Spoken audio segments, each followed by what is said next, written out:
Salam sahabat yang dikasih oleh Tuhan, berjumpa kembali dengan saya di channel ini. Terima kasih telah mendukung perkembangan channel ini dengan cara subscribe, memberi like, sehingga video dari channel ini direkomendasikan oleh YouTube untuk menjangkau banyak orang.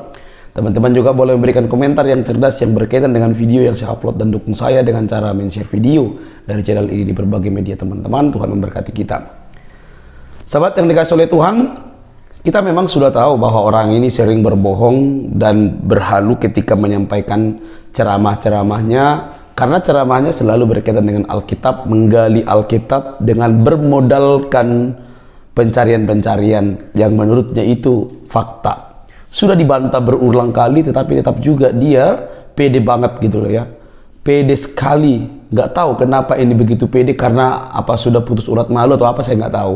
Padahal sudah sering dibongkar, ditelanjangi, mulai dari klaim lulusannya dari mana, semuanya itu sudah dibuka, tetap aja dia pede ya, tampilnya luar biasa. Nah kali ini teman-teman, bahasanya dia berbeda. Ini sepertinya sudah putus asa dan juga tidak menyadari bahwa dia sedang menyerang dirinya sendiri dan kelompoknya.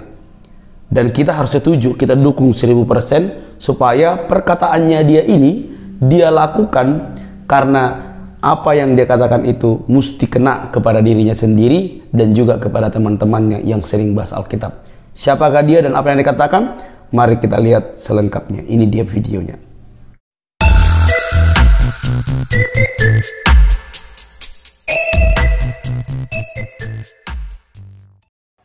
Saya tulis poin nomor 1. Apa itu penistaan, penipuan, pembohongan, dan pembodohan publik? Itu apa? Sekali lagi, penistaan, penipuan, pembohongan, dan pembodohan publik apa? Apabila seseorang mengatakan bahwa Injil, kata Injil dalam Quran itu ngambil Evangelion. Tuh, sekali lagi, mau orang Islam ke, mau orang Kristen, orang apa, tapi kalau dia berani bilang kata Injil dalam Al-Quran itu mengambil dari kata Evangelion dari Bible, itu orang yang melakukan penistaan, penipuan, pembohongan, dan pembodohan publik. Halo teman-teman, berjumpa lagi dengan saya. Kembali kita akan membahas pernyataan Ustadz kebanggaan kita, yaitu Bang Kay. Sekali lagi, nama saya Kay Nama, saya biasa dipanggil Kay. Kali ini Bang Kay membuat statement yang menurut saya itu sangat berbahaya bagi teman dakwahnya Ustadz Menachem Ali. Terkait kata Injil yang ada dalam Quran. Untuk lebih jelasnya, kita saksikan pernyataan Bang Kay berikut ini. Ketika ada orang yang bilang, poin nomor 1.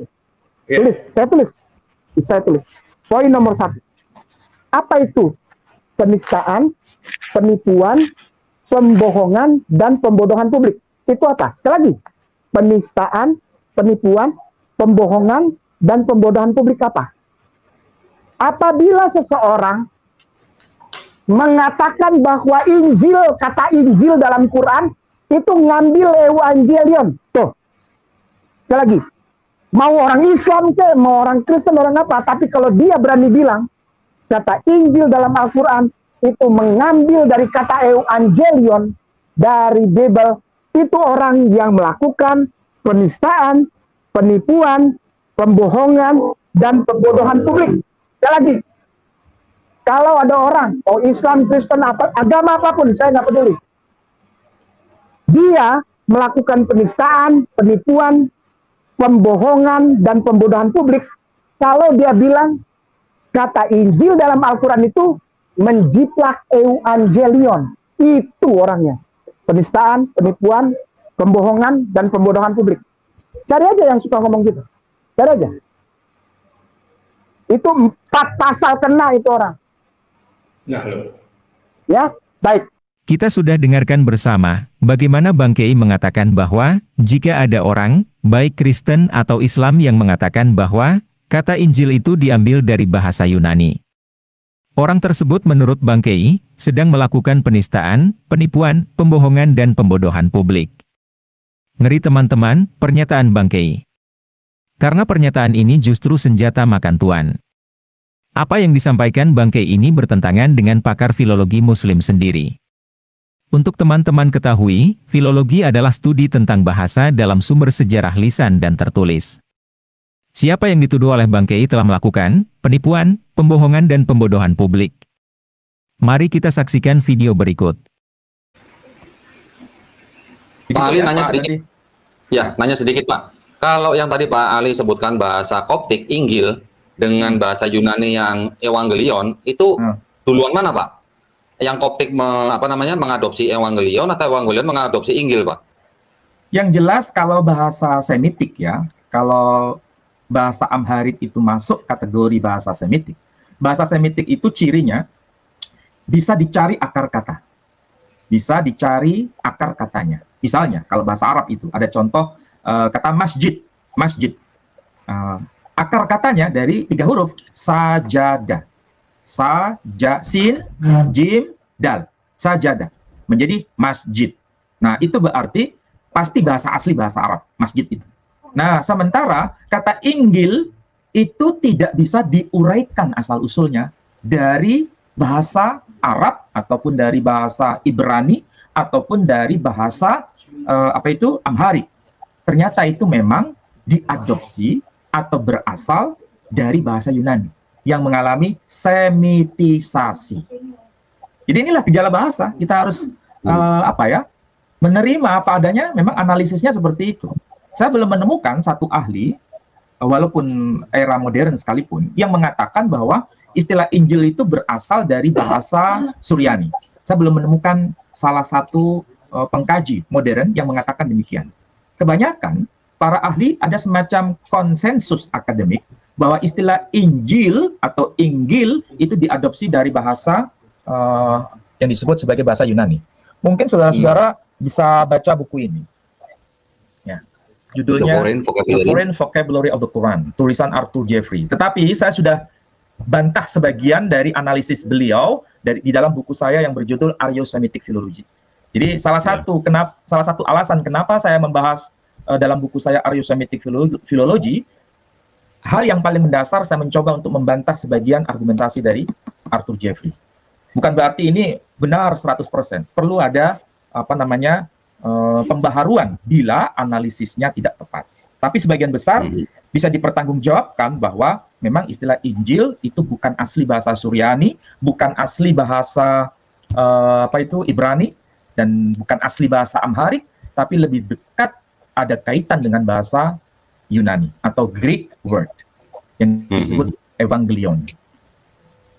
Oke teman-teman, kita sudah saksikan bersama pernyataan dari pakar filologi, yaitu Ustadz Menachem Ali, yang mengatakan bahwa kata Injil dalam bahasa Arab itu diserap dari bahasa Amharik, dan bahasa Amharik menyerap dari bahasa Yunani. Dengan kata lain, kata Injil dalam Quran bukanlah kata asli bahasa Arab. Karena menurut penjelasan Ustadz Menachem Ali, kata Injil dalam bahasa Arab itu tidak memiliki akar kata, dengan demikian, kata Injil bukan asli bahasa Arab, melainkan kata yang muncul karena mengalami semitisasi. Kita tunggu bagaimana Bang Kei melakukan akrobatiknya, setelah kita menunjukkan video pernyataan Ustadz Menachem Ali tadi. Seperti biasa, Bang Kei selalu punya 1001 cara untuk ngeles dari semua yang dia katakan. Saya berharap Ustadz Menachem Ali bisa menonton video kita ini, dan bisa langsung tabayun kepada Bang Kei. Bukan gospel, Injil bukan biblos, bukan. Injil, gitu. Dari kata Evangelion, lalu bahasa Arabnya itu Injil. Ini isinya cuma 4 katanya.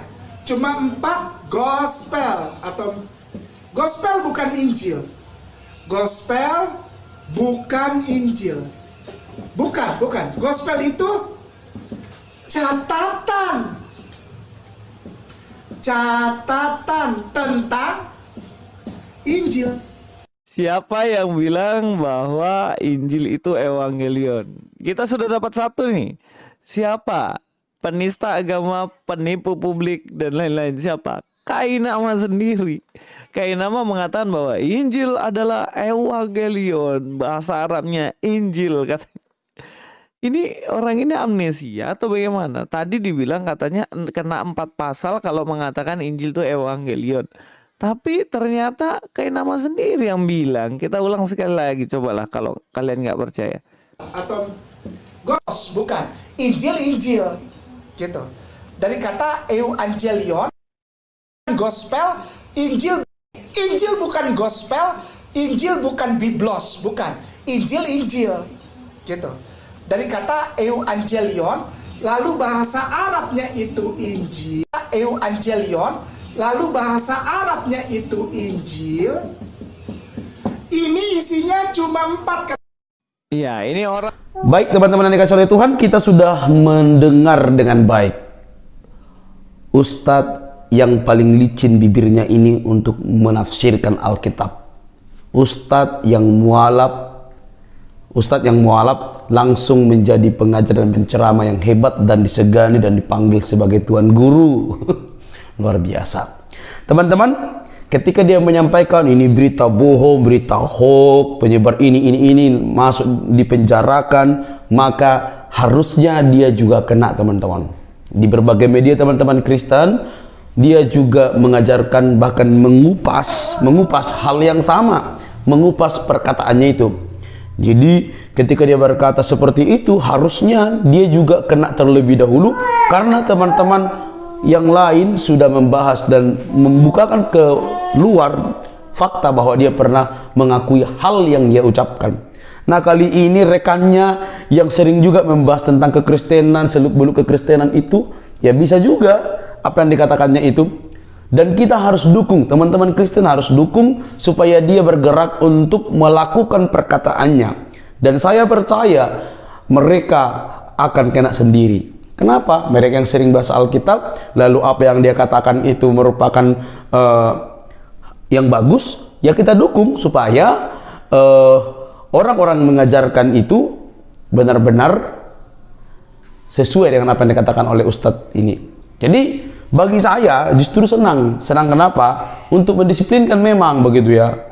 Senang karena Ustadz ini berani mengatakan demikian. Senang juga kalau dia menyadari dirinya itu pernah melakukan yang sama. Mesti diluruskan. Ya, pede banget dia. Orang yang mengatakan ini itu berita hoax, berita ini harus dilaporkan, katanya begitu. Dilaporkan. Ya silahkan. Yang kamu katakan itu ajaran orang Kristen yang dipercaya orang Kristen, dan bukan orang Kristen yang berkata-kata demikian, kamu sendiri. Tetapi kamu sendiri juga pernah mengajarkan itu. Dan selamat dan hati-hati untuk Ustadz Manachem Ali, karena Manachem Ali mengajarkan tadi, memberitahukan tadi, dan saat ini mulai berseberangan. Teman-teman perhatikan apa yang saya katakan ini. Ketika Ustadz ini sering berhalusinasi, menyebarkan berita-berita yang tidak benar tentang kekristenan, bahkan mengajarkan, menafsirkan Alkitab seenak jidatnya sendiri, dia kemudian hari tidak akan menyadari bahwa semua perkataannya itu akan nabrak sana sini, bahkan menabrak dirinya sendiri. Ingat baik-baik, karena dia memang tidak bertanggung jawab dari awal. Itu bukan kitabnya dia juga, bukan imannya dia juga, tapi dia bahas, maka dia akan menyerang orang-orang lain. Nah, saat ini memang dia tidak sebut nama. Dia tidak sebut nama, tetapi dia sedang menelanjangi dirinya sendiri dan juga ustadz-ustadz lain, misalnya contoh Ustadz Manachem Ali dan juga yang lainnya, yang memberi arti evangelion itu sendiri. Artinya dia nyerang semua, dia mukul semua kiri kanan, dan akhirnya dia akan mukul diri sendiri. Karena apa? Karena semua yang dia katakan itu bukan dia tahu atau bukan dia pelajari, hanya modal Google dan mungkin membaca sedikit langsung menjadi seorang penceramah dan ustadz yang dikatakan Tuan Guru. Jadi mesti kita dukung teman-teman ya. Sampai di sini video saya. Semoga saya percaya kebohongan yang diberitakan terus-menerus itu kayaknya kayak menang begitu, tapi suatu saat dia akan kalah dengan kebenaran, karena sejarah itu pasti tidak bisa diubah. Yang sudah berlalu itu tidak bisa diubah. Tapi kalau berita-berita bohong, berita-berita hoax, mereka akan terlebih dahulu tenggelam sekalipun mereka cepat larinya. Nah teman-teman, semoga kita dicerdaskan. Kamu sebagai umat muslim, sebagai ustadz, ceramahkanlah tentang Quran dan hadis, dan kami orang Kristen akan mengajarkan tentang iman kami kepada orang lain. Sampai di sini video saya teman-teman. Jangan lupa untuk mendukung saya dengan cara subscribe, like, komen, dan share. Sampai ketemu di video selanjutnya. Bye-bye.